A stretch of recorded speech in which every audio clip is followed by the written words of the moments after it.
Hola, nois i noies. Aquí ens trobem una altra vegada per fer una altra làmina relacionada amb les transformacions en el pla de figures geomètriques, de polígons. En aquest cas és l'última que treballarem en aquest tema, diguem, en aquesta unitat. Vale? Havíem fet la translació, havíem fet les simetries, tant l'axial com la central, havíeu fet les homotècies en l'última tasca que us vaig encarregar, i ens quedaria només per fer el que és la rotació. La rotació al final el que significa és que donat un polígon, aquest polígon el voldreu girar en el pla un determinat angle. Vale?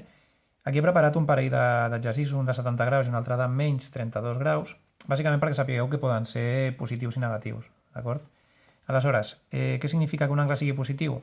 Doncs si considerem que el 0 seria horitzontal i cap a la dreta, un angle positiu és aquell que es mesura cap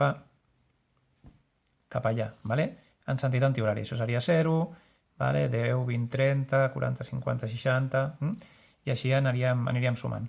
En canvi, un angle negatiu seria el mateix però comptant cap a baix, d'acord?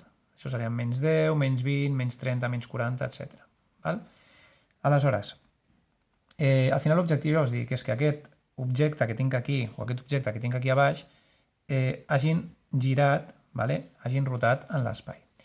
D'altra banda, són dos exercicis diferents perquè en un, si us hi fixeu, tinc un focus, tinc un punt exterior al polígon i en aquest cas ho canviaré i ho farem un punt que forma part del polígon, en aquest cas un vèrtex. Val? Es fa exactament igual, es fa molt semblant. L'únic que, com que hi ha exercicis dels dos tipus, perquè no us trobeu perduts en el futur si us ho demanen, doncs us faig els dos. Val? Us faig aquest una miqueta més explicat i aquest aquí doncs, ja aniré més ràpid. Val? El material que ens farà falta, doncs, regla, el transportador, hem de treballar amb angles, per tant el transportador serà important, els estris per dibuixar, evidentment, i el compàs. Val? Doncs comencem. Bueno, per cert, aquí veieu que hi ha uns pòsits també. Això és per fer un petit truc. Val? No és imprescindible. L'únic que ens pot estalviar potser una miqueta de feina en un pas concret. Val? Insisteixo, no calen, però ens poden estalviar doncs, uns segons. Vale? Doncs bé, aviam, comencem. El primer que s'ha de fer és, com en altres làmines que hem estat fent aquests dies, és dibuixar línies, vale? Línies rectes que vagin des del focus passant per cadascun dels vèrtexs de la figura. És a dir, des d'aquí des del focus, dibuixar una línia que passi per aquest vèrtex, una altra que passi per aquest altre vèrtex,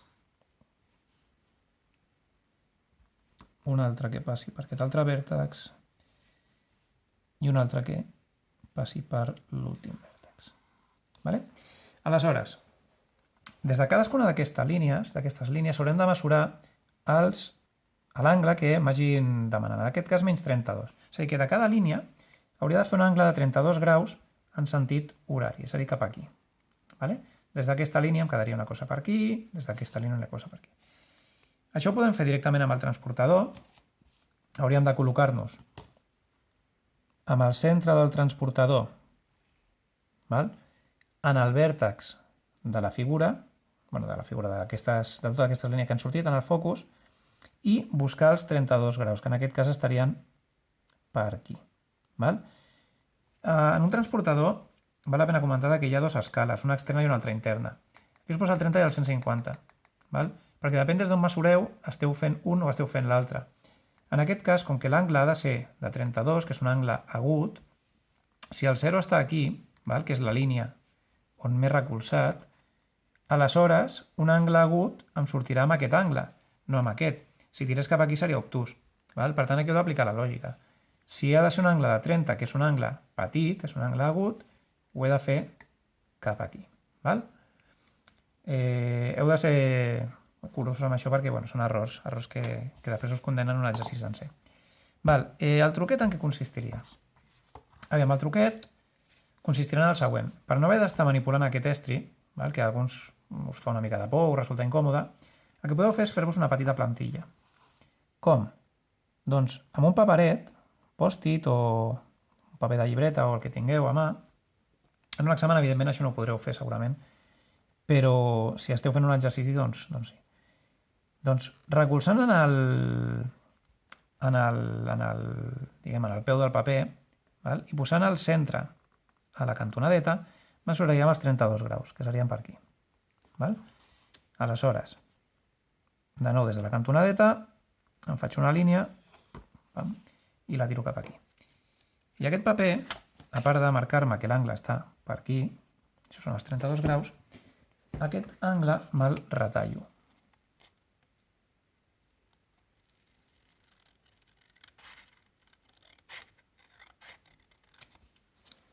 De manera que m'he construït una plantilla. Val? Aquest angle d'aquí fa 32 graus. Aleshores, en lloc de treballar amb això, que insisteixo que seria tan senzill com anar-ho posant així per cadascuna de les línies. Val? Doncs en lloc de treballar amb això, treballarem amb aquest trianglet que és molt més còmode. Aleshores, anem fent aquí. Col·loquem sobre el focus, val? I anem marcant des de cada línia vermella, vosaltres les tindreu en llapis, però bueno, el color aquí ajuda, anireu marcant aquest angle de 32 graus. Recolzeu un dels costats i marqueu sobre l'altre. Es tocaria per aquí i finalment ens tocaria per aquí. Val? Tindríem aquesta ha quedat just gairebé. També és casualitat que hagi fet les línies tan semblants a 32 graus, però bueno. Val? Quedaria per aquí una miqueta, per baix, aquesta i aquesta. Doncs amb aquestes marques i partint del mateix origen, tirarem un altre joc de línies. Vale? Els hi posaré un puntet, ja que em queda per aquí dintre, per si després tingués alguna dificultat en identificar-les. Vale. Aquesta també seria vàlida.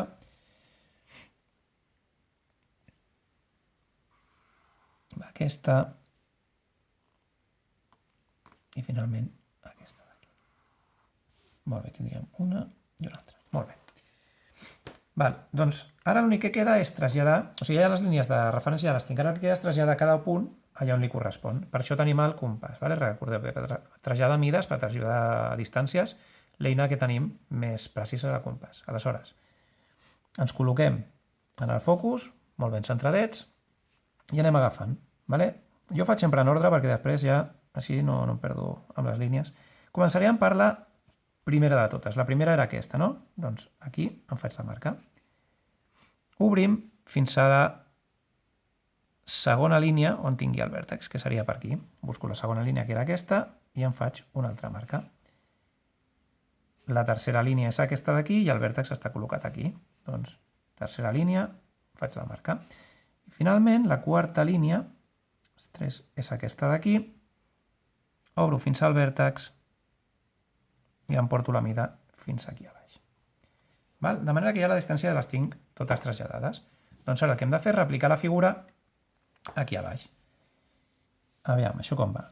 Hem d'anar des d'aquest punt, que era el primer, fins aquí, per tant, en aquesta marca. Recordeu que és el que passa per fora, per això m'he posat el puntet. Això en un altre vídeo ja veurà que no vaig agafar la marca que corresponia i va sortir la forma deformada. És important això, que ho tingueu tot molt ben lligat. Després, vindríem a la tercera, que seria aquesta marca d'aquí. Després d'aquí baixem en aquesta. I des d'aquí ja torno a la primera. Vale? Conclusions. La forma és la mateixa, d'acord?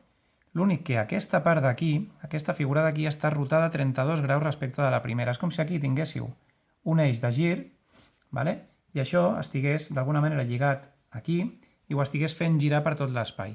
És a dir, des d'aquí fins aquí, quan el motor hagués girat 32 graus, tindríem aquest canvi d'orientació.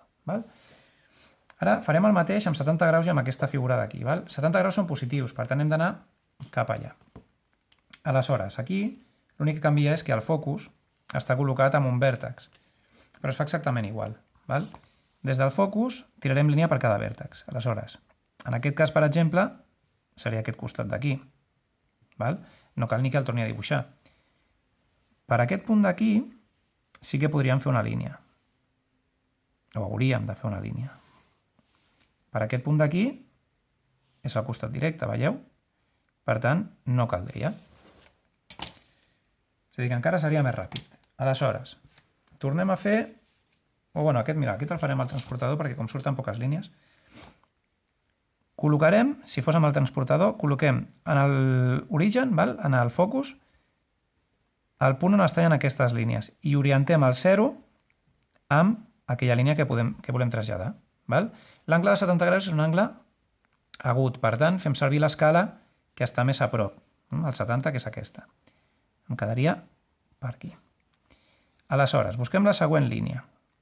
L'origen el continuo col·locant sobre el focus i oriento la línia del 0 sobre aquella línia des de la qual vull mesurar l'angle. Em quedaria per aquí. I finalment faria el mateix amb la línia que queda, que seria aquesta d'aquí, i que em portaria el 70 fins aquí. Molt bé, un cop tenim fet això, reapliquem les línies. Com en aquest cas s'han anat més lluny, no cal que faci aquell punt que ens fa més lleig el resultat. Simplement tirem les línies cap aquí.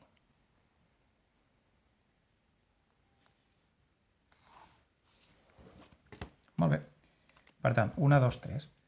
Agafem el compàs, punxem en el focus i obrim fins a cadascun dels vèrtexs.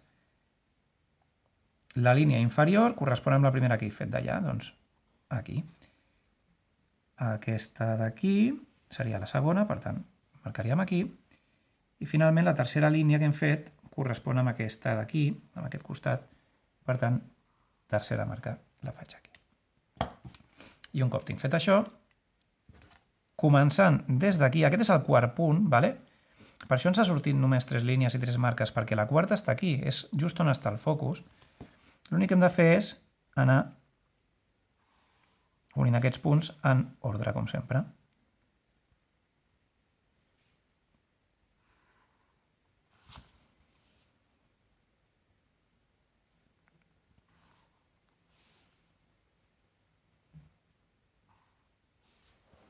I quedaria així. De nou, la forma és idèntica i el que ha passat és que ha rotat, en aquest cas, 70 graus. Aquí imagineu-vos, l'eix del motor estaria aquí. Aquesta es veu més clara. Si feu girar aquesta mena de pala, aquesta mena d'aspa, cap a la vostra esquerra, en sentit antihorari, 70 graus, positiu, cap a l'esquerra, quedaria exactament aquesta forma, o sigui, tot gira cap allà. Per tant, el resultat seria així. Aquí es veu més clar. Aquí potser com que gira des d'un punt extern, el punt de fixació seria diferent i no es veu tant. És una cosa com més rara. Però aquí sí. No us confoneu. El fet de fer servir el paperet aquest, aquesta mena de truquet, o el fet de fer servir el transportador d'angles, és exactament igual. He fet 2 vegades el mateix exercici. O sigui, no significa que un sigui bo per uns i un altre bo per l'altre, no. Es poden fer els dos amb els dos mètodes. Aleshores, l'exercici en aquest cas consistiria en fer 2 figures de 4 costats. Teniu costum a intentar reproduir les que faig jo. Feu-les diferents, vull dir, inventeu-vos formes que vosaltres vulgueu. I feu un angle negatiu i un angle positiu, els que vosaltres vulgueu. Amb una cara o amb les dues cares del full. I feu aquest mateix procés per les dues figures. Doncs aquest és l'encàrrec de feina corresponent. Espero que us surti molt bé. Si no, ja sabeu que podeu consultar el que vulgueu. Fins la propera.